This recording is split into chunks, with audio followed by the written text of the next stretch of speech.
정부가 부동산 공시지가를 현실화하는 방안을 추진하기로 했는데요. 꼭 필요한 정책이라는 반응과 함께 실수요자들에게 큰 부담이 될 것이라는 우려가 동시에 교차하고 있습니다. 오늘 오전 부동산 관계장관 회의에선 1주택자의 세부담을 늘리지 않겠다는 발언이 나왔는데 문재인 대통령도 국회 시정연설에서 전세 시장을 안정시키겠다고 강조했습니다.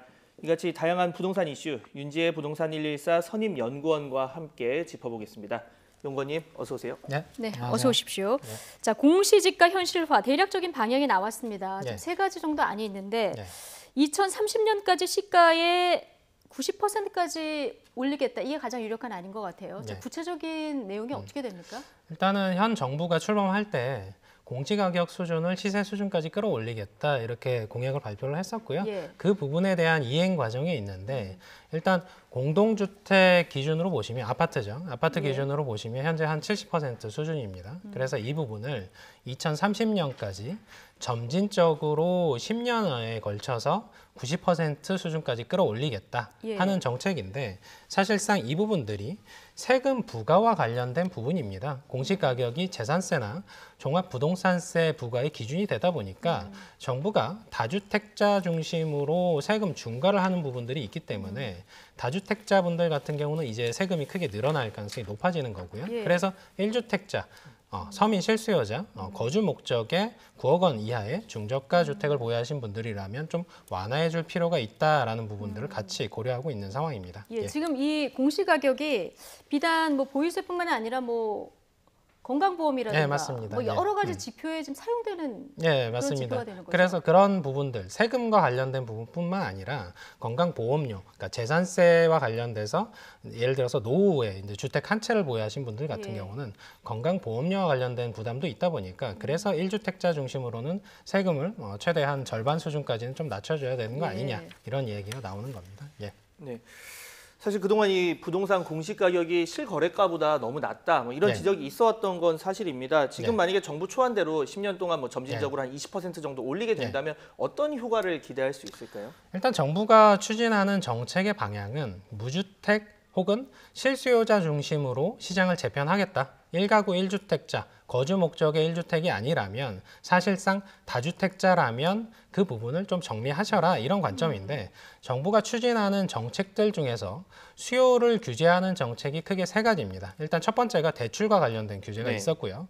두 번째가 청약과 관련된 규제입니다. 그리고 세 번째로 지금 다루는 세금과 관련된 정책인데 이 부분들이 결과적으로는 현 전국적인 부동산 시장에서 주택 보급률이 한 104% 정도 나옵니다. 그러다 보면 양적으로는 주택 시장의 공급량이 부족한 건 아닌데 그러면 다주택자가 보유한 물량들을 좀 풀어줘야 이 무주택에서 1주택이 되시는 분들이 결과적으로 주택을 가져가서 모두가 1가구 1주택 정도가 되는 그런 시장, 실수요자 중심의 시장을 만들 수가 있는 부분이다 보니까 결국에 지금의 세금 부과 정책, 시장가까지 끌어올리는 이 정책 자체는 결과적으로는 실수요자 중심으로 시장을 재편하겠다 이런 취지의 일환으로 보시면 될 것 같습니다. 그렇습니다. 그러면 지금 말씀하신 걸 보면은 양도세라든가 이 거래세를 일부 완화해서 1주택으로 유도하는 정책이 필요하다 이렇게 보시는 건가요? 네, 맞습니다. 그렇게 해서 결과적으로는 주택이 시장에 이제 원활하게 공급되는 정책이 필요한데 결과적으로는 금년 들어서 사실상 6월과 7월 사이에 거래량이 크게 늘어나다 보니까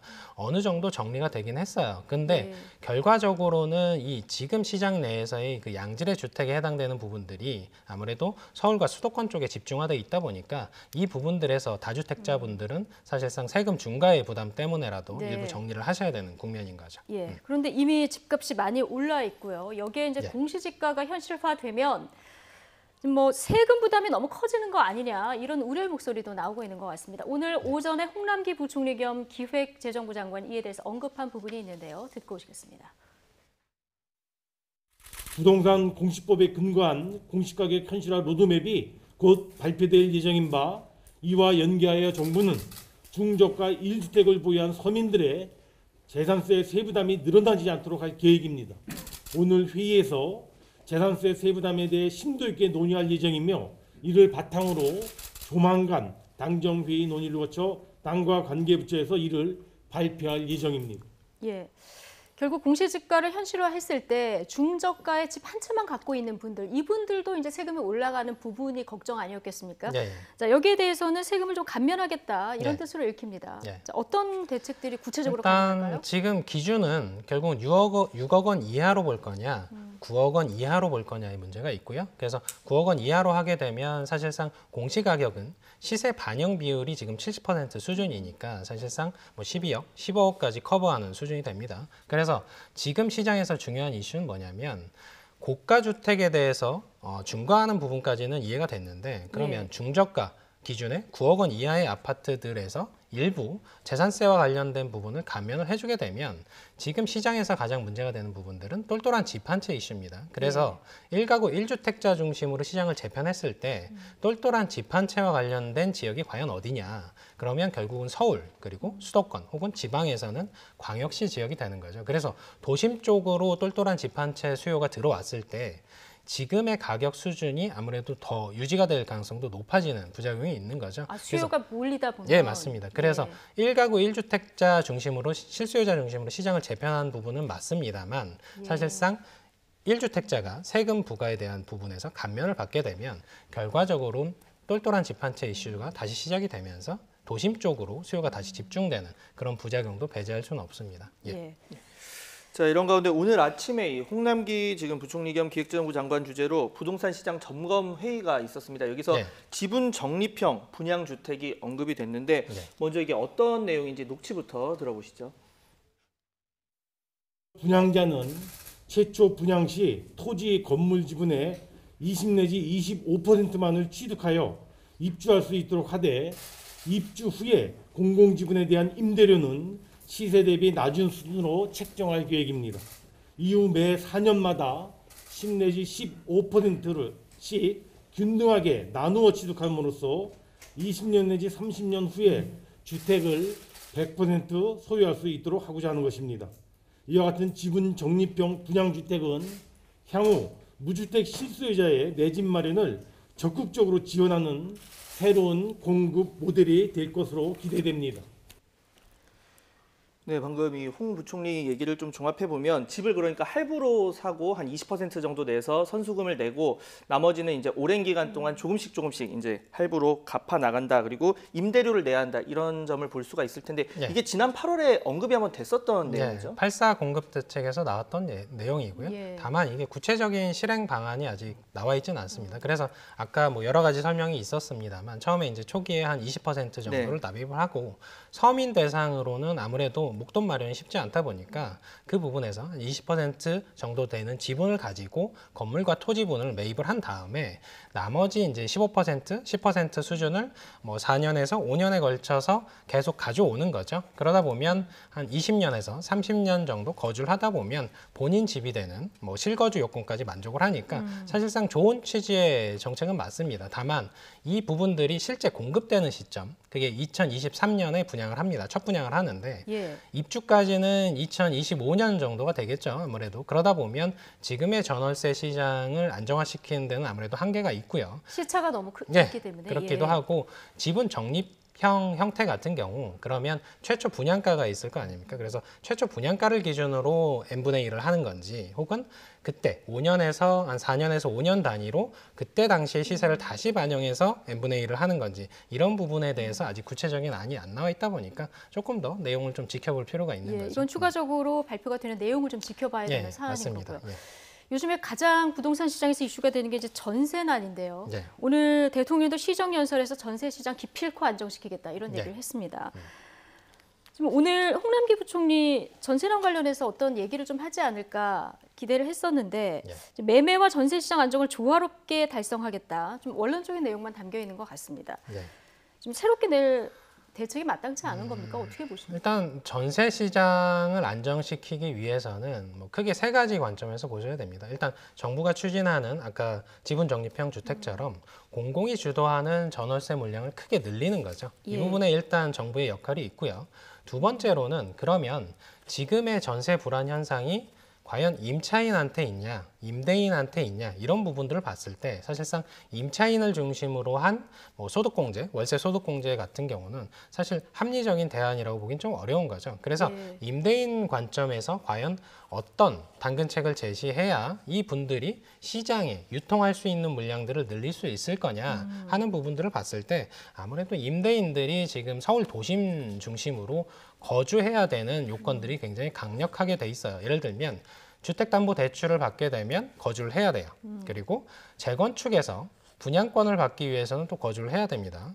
그리고 청약 뭐 이런 부분들에 있어서도 사실상 거주를 해야 되는 조건들이 있고 그리고 양도세 면제를 받기 위해서도 2년 거주 요건을 채워야 됩니다. 이런 부분들이 있는 와중에 아까 말씀드린 것처럼 청약을 위한 수요들이 계속 유입되다 보니까 시장 내에서의 수급 불일치가 나타났던 현상이고요. 그래서 임대인들 입장에서 과연 이 거주 의무 부분들을 어느 정도 완화를 시켜주지 않는 이상 시장에서의 유통 물량이 늘어나는 데는 아무래도 한계가 있지 않을까 이렇게 분석을 하고 있습니다. 예. 예. 지금 시장 상황을 한번 보겠습니다. 지금 뭐 전세값이 무섭게 오른다 이런 한국감정원 기준 자료도 있고 또 반면에 정부 쪽에서는 뭐 임대차 3법으로 지금 재계약 물량 많고 실거주 증가로 인해서 물량 자체가 적다 보니까 좀 과도기적 현상이다 이렇게 정부 쪽은 보고 있는 것 같아요. 실제 현장 분위기 어떻습니까?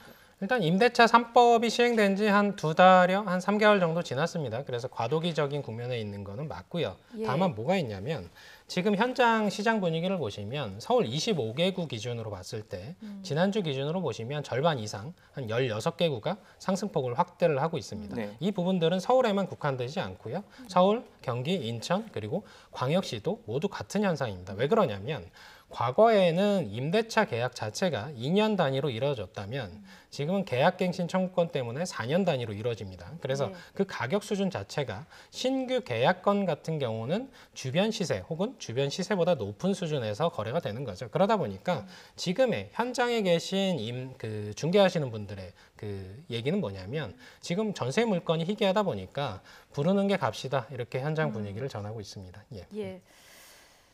오늘 대통령이 전세 대책 안정책으로 중형 공공임대 아파트 이 대책을 얘기를 했습니다. 앞서 이제 공공주도의 물량이 늘어나야 된다 이런 얘기를 해주셨는데 이게 뭐 단기간에 해결될 문제는 아닌데 이 물량을 늘리려고 하면은 어떻게 하는 게 가장 효율적일까요? 마찬가지로 지금 정부가 수도권 내에서 127만 호에 이르는 사실 공급 계획을 세우고 있습니다. 예. 그 부분에서 거기서 임대와 관련된 물량이 있을 거고요. 분양과 관련된 물량이 있을 겁니다. 그래서 그 부분에서 임대 물량을 어느 정도 수준으로 가져갈 건지와 관련된 이슈가 있고요. 예. 그만큼 임대 물량을 가져오면 분양 물량은 줄겠죠. 그럼 또 매매 시장 쪽에 나눠져야 될 물량이 줄어드는 부분들이 있다 보니까 여기서의 조율이 필요하고요. 그리고 과거부터 사실상 지금의 공급 정책에서 사실 임대 조건으로 공급하는 그 물건들은 사실상 전용 5구짜리 예를 들면 중소형에 가까운 그러니까 전용 8사에 임박하는 그런 물건들이 아니었습니다. 그래서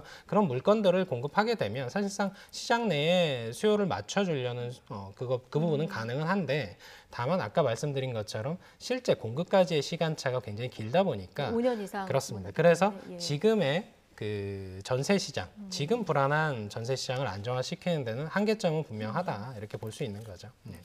자, 이번 월세 부분도 좀 보면 만약에 전세 물량이 줄어든다면 그리고 그만큼 월세 물량이 늘어나는 거면 월세 가격은 좀 안정이 돼야 정상일 것 같은데 지금 전세가 오르고 월세도 동시에 뭐 오르고 있다 이런 분석이 나오고 있습니다. 어떤 이유입니까? 그러니까 전세 물건이 부족하니까 월세는 많을까 하고 가보시지만 월세도 많지 않습니다. 그 이유는 뭐냐면 지금의 임대차 3법 중에서 계약갱신 청구권은 아까 말씀드린 것처럼 4년이 이루어진다고 말씀을 드렸죠. 그래서 월세 시장도 재계약 중심으로 재편이 됐습니다. 그래서 시장에 나올 수 있는 물량은 전세나 월세나 많지 않습니다. 특히나 전세 물건이 부족하니까 월세 시장으로도 넘어가야죠. 넘어가면서 그 물건들도 흡입을 하는 상황인 거죠. 그러다 보니까 전월세 시장, 특히 서울 수도권에서의 물건 그 부족한 현상은 결과적으로는 청약 수요가 들어오면서 다 소화를 해버리는 국면에 있다 보니까 월세 물건도 시장에서는 부족하다. 임대차 3법과 관련된 부분입니다.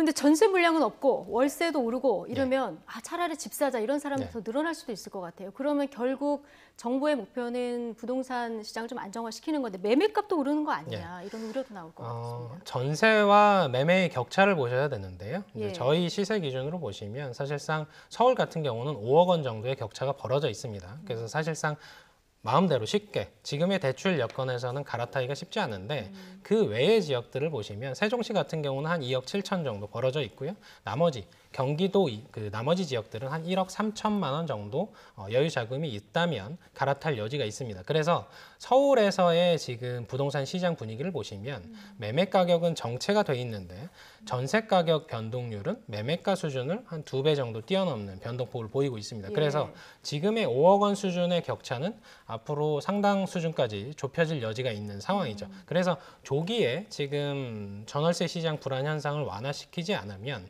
중장기적으로 봤을 때는 매매 시장 자극 요인이다 이렇게 평가를 할 수 있는 부분입니다. 예. 네.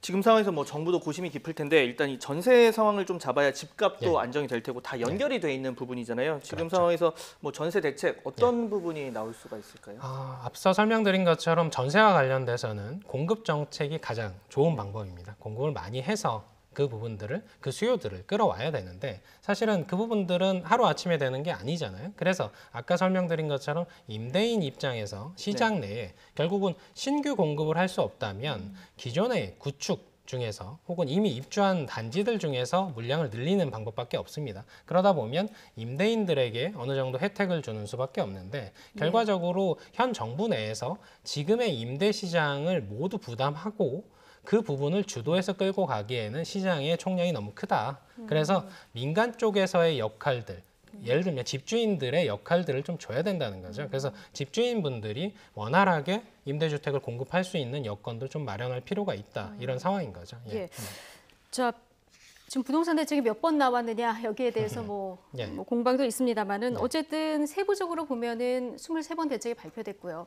24번째 대책이 나올 수도 있는데 여기에는 어떤 대책이 담길 거다 예상을 해보신다면 짧게 좀 답변 드리겠습니다. 일단은 지금 전월세 시장과 관련된 대책을 다루고 있는 상황이고요. 그래서 전월세 시장 내에서의 공급과 관련된 부분은 당연히 추가적인 대책들이 나올 테고 추가적으로 또 나올 수 있는 부분들은 아까 말씀드린 것처럼 임차인 입장에서 사실상 뭐 전세 대출 금리를 낮춰준다거나 세금 공제를 해준다거나 혹은 월세와 관련돼서 혹은 전세와 관련해서 전세 보증보험을 활성화한다거나 이런 대책들이 나올 수 있는데 결과적으로 필요한 부분들은 아까 말씀드린 것처럼 임대인 입장에서 거주 의무 조건들을 조금 일부 완화해주는 그런 대책들이 필요한데 아까 설명드린 것처럼 임대와 그러니까 매매 시장과 전월세 시장을 서로 이게 왔다 갔다 하다 보니까 이 두 가지를 모두 충족하는 정책을 마련하기가 쉽지는 않습니다. 그래서 그나마 나은 대안은 임대인 입장에서 거주 의무 비율을 조금 건드려주는 그런 정도 수준이에요. 임대인에 대한 당근책도 필요하다 현실적으로. 그렇게 해야 매매 시장을 그나마 덜 자극하면서 시장을 조금 안정시킬 수 있는 대안이 되지 않을까 그렇게 생각합니다. 네, 오늘 말씀 여기까지 듣겠습니다. 지금까지 윤지혜 부동산 114 선임연구원과 함께 다양한 부동산 관련 이슈 짚어봤습니다. 오늘 말씀 감사합니다. 잘 들었습니다. 감사합니다.